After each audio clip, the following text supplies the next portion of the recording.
What we're going to do today is we're going to look at the course outline, and then we're going to start on lecture material for this semester. I've uploaded the course outline into Canvas, and you should have it, but we'll go ahead and go over it. What we're going to start this semester with is GI. Next week we have a holiday. Martin Luther King birthday is next week. And what we'll do next week is rearrange the lecture a little bit so that this entire lecture is not recorded online, but we'll lecture some on Wednesday and Friday of next week to finish out GI. So we'll have a test on week 3 over the GI system. Then we'll start in GU and biliary, and the GU section. Now the biliary section is actually on the PowerPoint that we're going to start today. GU should be on a separate one. So we'll cover GU. There won't be a lab over GU or a lab practicum over GU. So on week 5, they're going to have you in a classroom going over venipuncture. And we've got some arms that you'll actually stick. You won't stick each other, but you'll stick these simulated arms. And then the rest of the semester we're going to spend talking about cranium. We're going to start with skull. We'll have a test over skull on the 3rd week of the skull portion. Then we'll break for spring break, and we'll come back and we'll talk about orbits and facial bones. We'll have a test over orbits and facial bones.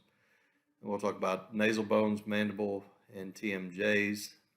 And we'll finish the semester with sinuses. A lot of this semester is going to be redundant. A lot of the projections that we'll talk about in skull will be repeated in orbits and facial bones. There'll be some minor tweaks to them. Central ray entrance and exit points may change a little bit, but fundamentally the projections will be the same. Also in nasal bones, mandible, TMJ, same thing. There's some specialty views in TMJ, but once we get into sinuses, there's very little that we'll have to talk about as far as projections go that you haven't already had multiple times. So I say all that to say this: if you'll learn your projections in skull and really study them hard, then most of the rest of the semester we may have an addition of a view, but most of what we'll cover this semester we'll cover in skulls. So we will have a test over GI system, and then we will have a test over GU and biliary will be one test. We'll have a test over skull, then we'll have a test over orbits, facial bones, and then we'll have a test over nasal bones, mandible, and TMJ. And then we'll have a test over sinuses, and our final will be on the Monday of week 16, and that should be on the 26th of April. We've also got homework and other quizzes as well, and I just refer you to the course outline for the homework, and it should be set up in your Canvas course so that you should just be able to follow the due dates for that. But also you should have bought a medical terminology book, and we're going to have 3 midterm. They're really quizzes. They shouldn't take you more than about a half an hour, and they're spread out through the semester, so keep up with those dates as well. Midterm test will be let's see, what week is this? That's week 4. The first one is going to be on week 4. And it's going to cover chapters 1 through 4, and then just keep up with the dates from there on down. So you'll have 3 different medical terminology tests, and those will, the average of those will constitute 1 test grade. So those are all your test grades through the semester. You've got GI, GU, and biliary, skull, facial bones, nasal bones, TMJ, sinuses, plus the average of the medical terminology tests. If you bought a book that is not the book that was on your required book list, You can use that book. You're just going to need to make sure that the chapters line up with the chapters in the book that we require. So if you don't feel like buying a second book, that's fine. Just make sure that you know what material you're going to be held responsible for. Today being a snow day, I did not anticipate being home doing this lecture, so I don't have my Merrills with me. So any references that I make to the Merrills, you'll have to find the page number. So chapter 15 is about the digestive system, and it includes the biliary system, which is going to be on the next test, but it is in this slide show. So whenever you get your packet from the bookstore, it's all going to be in the chapter 15 section. I did not split them up and take the biliary system and put with GU system. So that'll GU system, biliary system will be on the next test. When we talk about the digestive system, we refer to primary and secondary organs of digestion.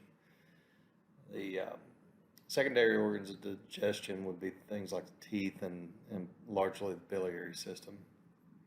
The alimentary canal is the musculomembranous tube that extends from the mouth to the anus. It includes the mouth, the pharynx, which is the shared tube for both air and food. The esophagus is after the split between the airway and the passageway for food and water are made at the epiglottis.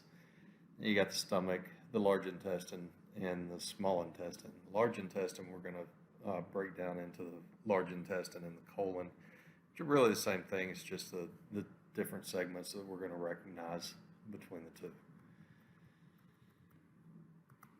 So we're going to skip an awful lot of what pertains to the mouth. The slides are still there so that you can refer to them if you like. But the digestion begins in the mouth with the introduction of salivary amylase, but also, more importantly, is the mechanical breakdown. The alivase begins the chemical breakdown, but the teeth begin the mechanical breakdown of the food. So the teeth are held in place in the alveolar processes of both the mandible and the maxilla. The uvula is that little thing that hangs down the back of your throat that primarily, or what you most commonly think of it as, is what triggers your gag reflex. But the uvula and the tonsils are on the posterior side of the mouth. So the tonsils just lymph organs, but the uvula, in addition to the gag reflex, has a lot of other things as well. Does a lot of other things as well. It helps seal off the nasal pharynx when swallowing.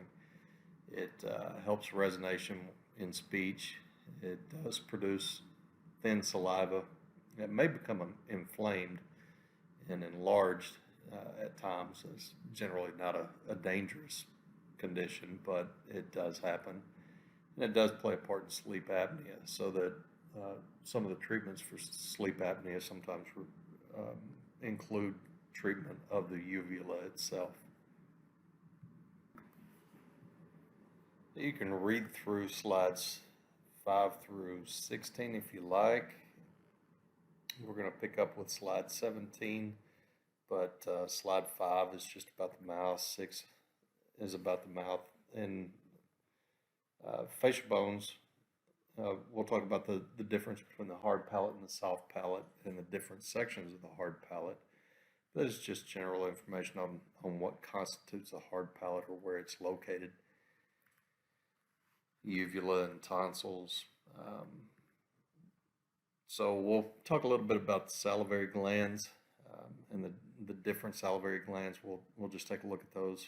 We do some examination of salivary glands. It's fairly rare, but we do perform those procedures once in a while.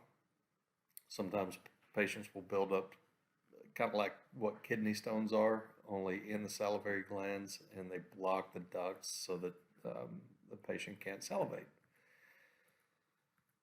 but that's where their location is. You got the parotid, and then you've got the submandibular, and then you've got the sublingual glands. But primarily, what we're going to pick up with is the pharynx. So the pharynx serves as a passageway for both the food and the air. So it's common to both the digestive system and the respiratory system. This is an airway plus a passageway for the food. So it's shared. It's before you get to the epiglottis. So it extends from about the middle of your neck upwards. It's musculomembranous. It's a tubular structure located in front of the vertebra and behind the nose. So we can break it down into three different sections. We've got the nasopharynx, oropharynx, and then below the oropharynx, we've got the laryngopharynx. So it extends from the inferior body of the sphenoid and the basilar portion of the occipital bone, which is up in the skull, to around C6, C7, and then it becomes continuous with the esophagus for the alimentary canal. Again, the nasopharynx is very high and is behind the soft and hard palates, as opposed to the oropharynx extends from the soft palate to the hyoid bone. The hyoid bone is a bone in the neck that serves as the anchor for the tongue. And it's the only bone in the body that has no articulation with any other bone. The laryngeal pharynx lies posterior to the larynx. Its anterior wall is formed by the posterior surface of the larynx, and it extends inferiorly to become continuous with the esophagus. So it's the lowest portion of the larynx, or the pharynx, rather. The larynx is where your voice box is located. A voice box is really not a thing, but rather what you have are vocal folds in the larynx. So it's an organ of sound. It's where you make your sound. So we call it a voice box. There's a passageway between the pharynx and the trachea, and it is a movable tubular structure, and it extends from C4 down to C6. The epiglottis is situated above the laryngeal entrance, and it is what folds down to prevent food from going into the airway. And it's the epiglottis is a site of pathology in some cases. A condition called epiglottitis that we talked about whenever we were talking about chest x-rays is a condition where the epiglottis becomes inflamed, and if it swells enough, it can block the airway and cause suffocation. Clinically, the patient will present in a lot of ways the same as a child with croup, but adults tend to not get croup. So anytime that you have an adult patient making a barking sound whenever they cough, it's suspicious that they may have epiglottitis, and the ER doctor may ask for a soft tissue lateral neck to take a look at the epiglottis and make sure that it's not swollen to the point that it may cause obstruction of the airway. At the same time, whenever we're doing exams on post-stroke patients who are having a hard time swallowing, that's what we're going to be looking for. So you've got a couple of different barium type exams that we'll perform on patients: upper GI, small bowel series, esophagram, and those are really for the alimentary canal. But whenever we do a barium swallow for post-stroke patients for swallowing mechanism, what we're looking for is how well the epiglottis seals off the airway whenever the patient drinks. So usually that involves a radiologist, a speech pathologist, and your part in the exam is generally to draw up barium in different consistencies so that you can feed the patient the different bariums, have them drink, have them eat a thicker paste type barium that might even be on a cracker or something like that, and see how well the patient can swallow different consistencies of food. So that's a barium swallow as opposed to an esophagram. An esophagram is just looking at the contours of the esophagus to look for pathologies in the esophagus itself. So in order to evaluate and diagnose any kind of gastrointestinal issues, most of the time we're going to have to use some sort of contrast. Remember, we've got two different types of contrast. We've got a positive contrast and we've got a negative contrast. Positive contrast adds effective density to the organ system, so barium, iodine, things like that are positive contrast. As opposed to a negative contrast is something that reduces effective absorption of x-rays. That would be things like air.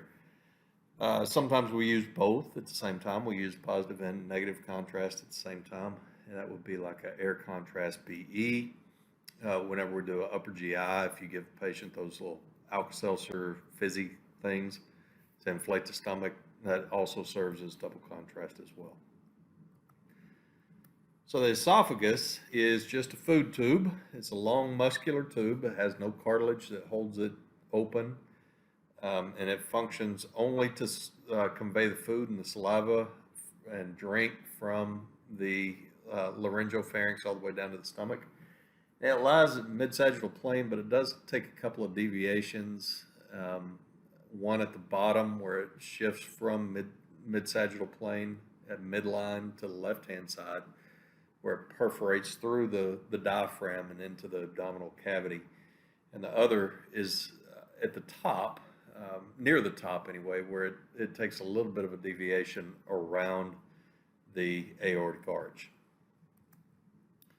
So it originates at C6, it passes through the diaphragm at T10, and it joins the stomach at T11, and the expanded terminal end is what we call the cardiac antrum. So the stomach is a dilated sac-like portion, and it's just for food storage and to start or continue, I guess, would be a better word, because you've already introduced the salivary amylase, but in the stomach you get a chemical addition in the stomach acids to start the breakdown of food or continue the breakdown of food, but you also get a churning sensation as well that helps a mechanical breakdown. So primarily food storage, but it does the other stuff as well. It continues the process of digestion. So it's got four parts. The upper portion around where the esophagus plugs in is what we call the cardia. Above that, you've got the fundus, and then you've got a body, and you've got the pyloric portion is the distal portion of the stomach.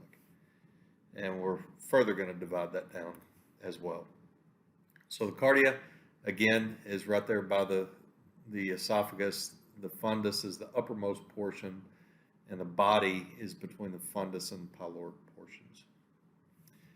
And the folds in the stomach allow it to expand and contract, and it's what we call rugae.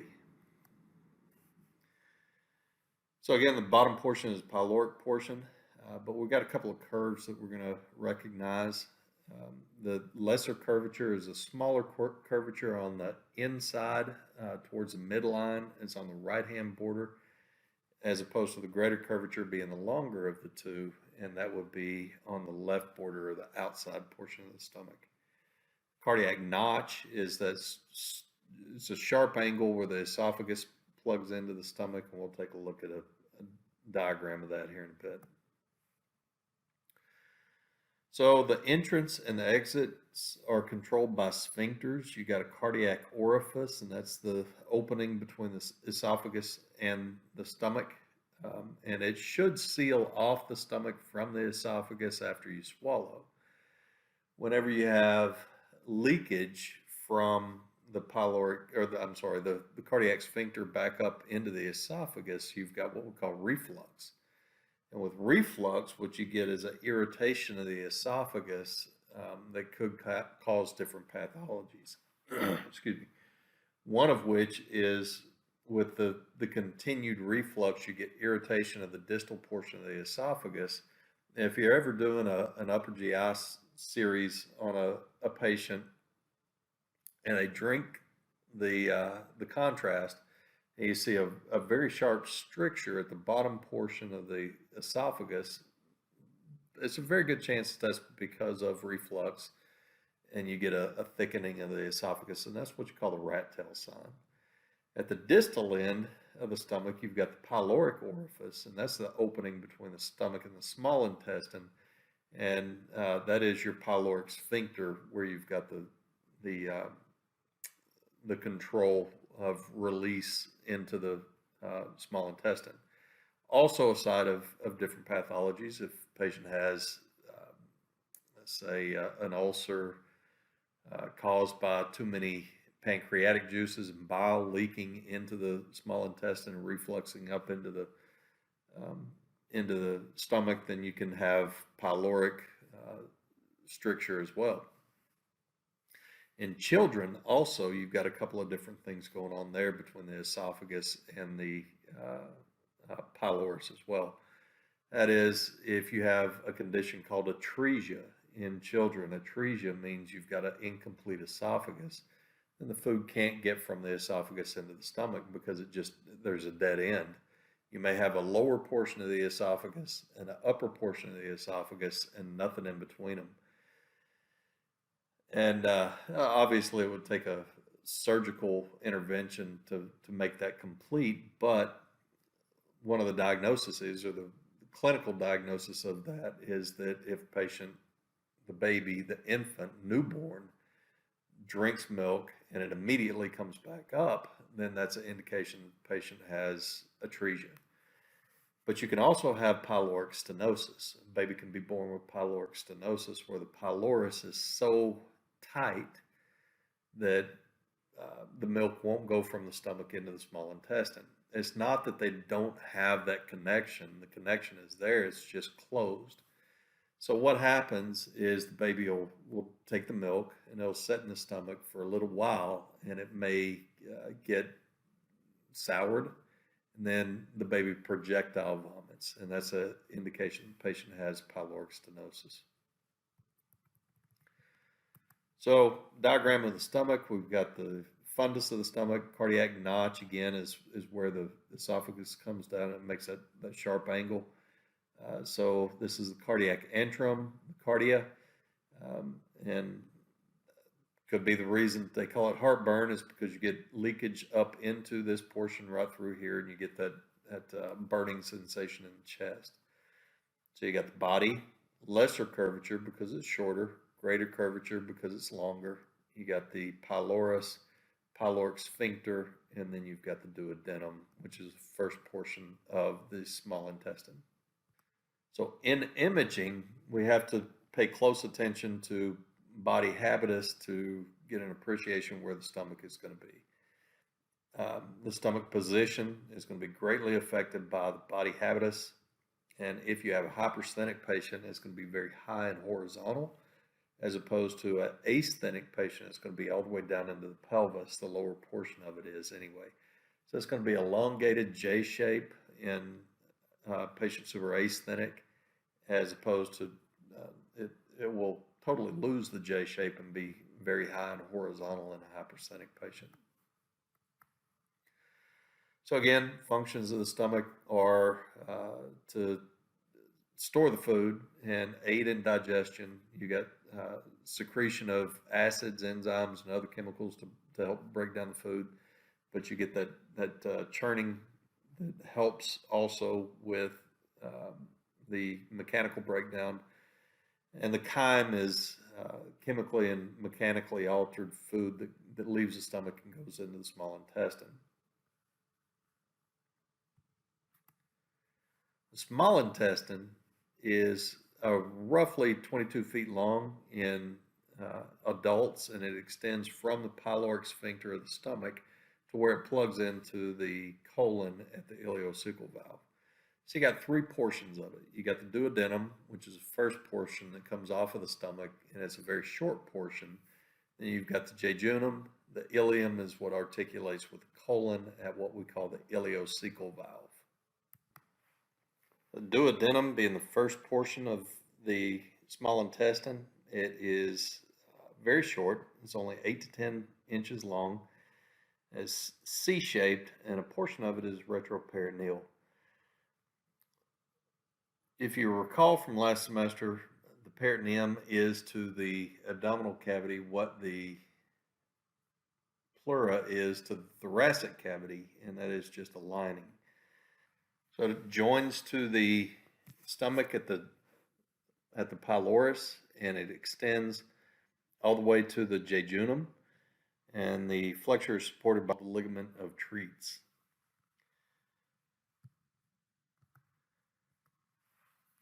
So it looks like that.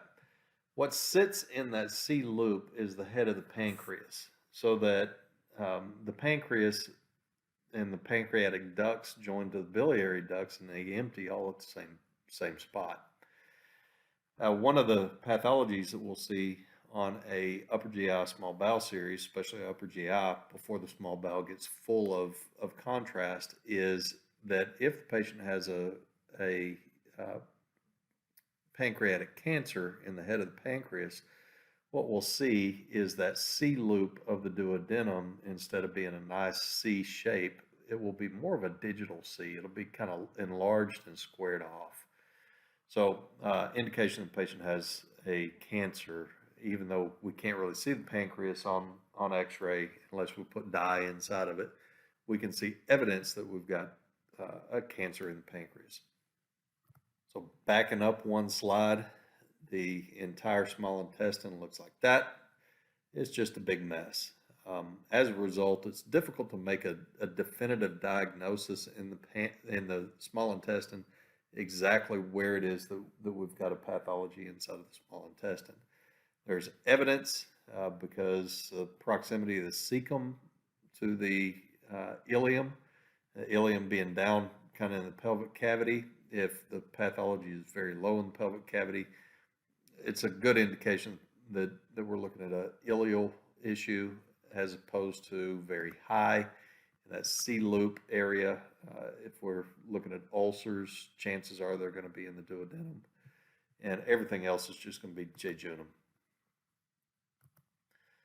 So the function of the small intestine is digestion and absorption of food, as opposed to the large intestine is absorption of water and excretion of water to maintain homeostasis and also to expel waste.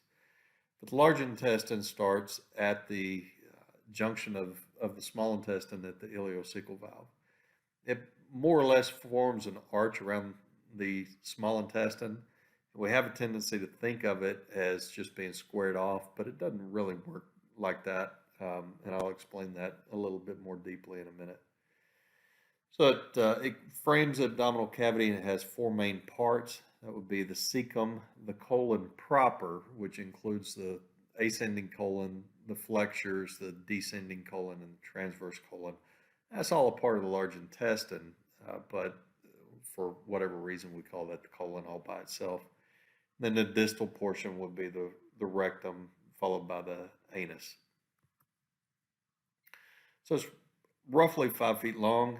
The haustral markings are what are going to alert you that the contrast is passed from the small intestine into the large intestine. Once you start seeing those haustra, which are just these big blocky pouches of what will become barium once it gets into the colon. And you've got a band of muscle that extends all the way down through the colon that form the haustra, and that's what we call tinea cola. The cecum is a pouch-like portion just below the ileum and the ileocecal valve, and the cecum, what extends off the bottom of that, would be your vermiform appendix. So you got the ileocecal valve there. Ileocecal valve is a site for pathology. That is not SIGHT, that's SITE. It's a site for pathology. One is a diverticulum that's specific to that region. So a diverticulum is kind of outpouching in the alimentary canal, and they can occur anywhere. They can occur in the esophagus, they can occur in the large intestine, small intestine. But this specific diverticulum is specific to this site, the ileocecal valve, as what they call a Meckel's diverticulum. Mekel, Meckel's diverticulum is a specific diverticula for that area. The esophagus likewise has a specific diverticula. That's what you call a Zenker's diverticulum, Zenker. A Zenker's diverticulum is a diverticula specific to the esophagus, and it's in the upper portion of the thoracic cavity. Just below where the esophagus comes through the superior thoracic aperture, you've got an outpouching that occurs, and it's even above the aortic arch, and that's what you call a Zenker's diverticulum.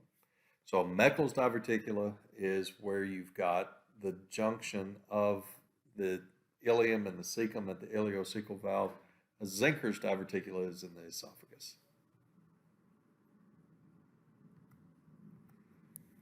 So your large intestine, you got the vermiform appendix. We talked about that. The appendix extends off of the cecum itself. It's a lymph gland and a site of pathology. Whenever it gets inflamed, you've got appendicitis. If the appendicitis becomes bad enough, the appendix can swell to the point that it can burst, in which case what we've got is a hot appendix. If you ever hear somebody saying we've got a hot appendix, that's basically a ruptured appendix. That patient's going to go to surgery right away. If the patient doesn't go to surgery and have the appendix removed, then they can become gangrenous. The best diagnosis for appendicitis is actually ultrasound. The colon has 4 portions. Again, that would be the ascending, the transverse, the descending, and what we call the sigmoid colon.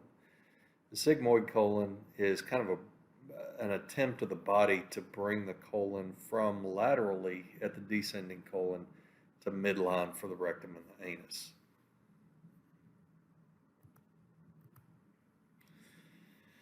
So you've got to have turns to go from ascending to transverse colon to descending. So where those turns occur are at what we call the right colic flexure, which is also referred to as the hepatic flexure. And again, we have a tendency to think that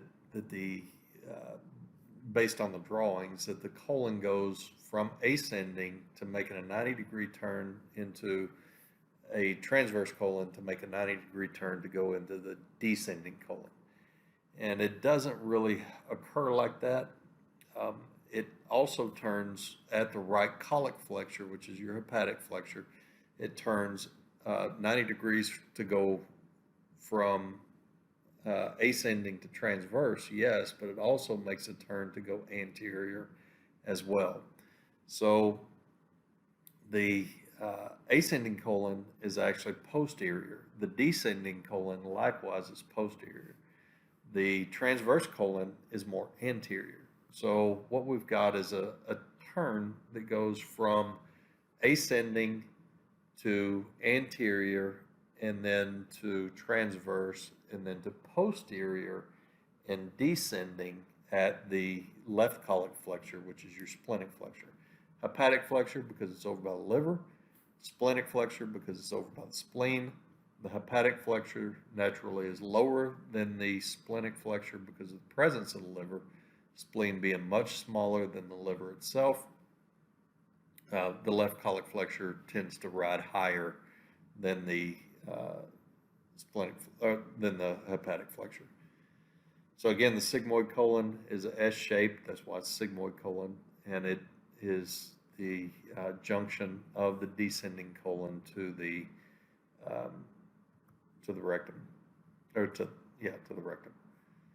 So the rectum extends from the sigmoid colon to the anal canal. The anal canal obviously terminates at the anus itself.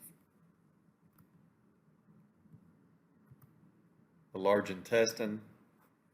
The purpose for the large intestine, again, is reabsorption of fluids to maintain the proper amount of water inside of your body and elimination of waste products as well. So it looks like this. We've got the ileum, which is the terminal portion of the small intestine. So this would be the terminal ileus. And we'll get to the ileocecal valve. Then we've got the cecum, the vermiform appendix. We've got the ascending colon that comes up, makes a 90-degree turn in two respects actually, and that is to go anteriorly and also to go towards median, mid-sagittal plane. And that is what we call a transverse colon that bridges the ascending colon with the descending colon.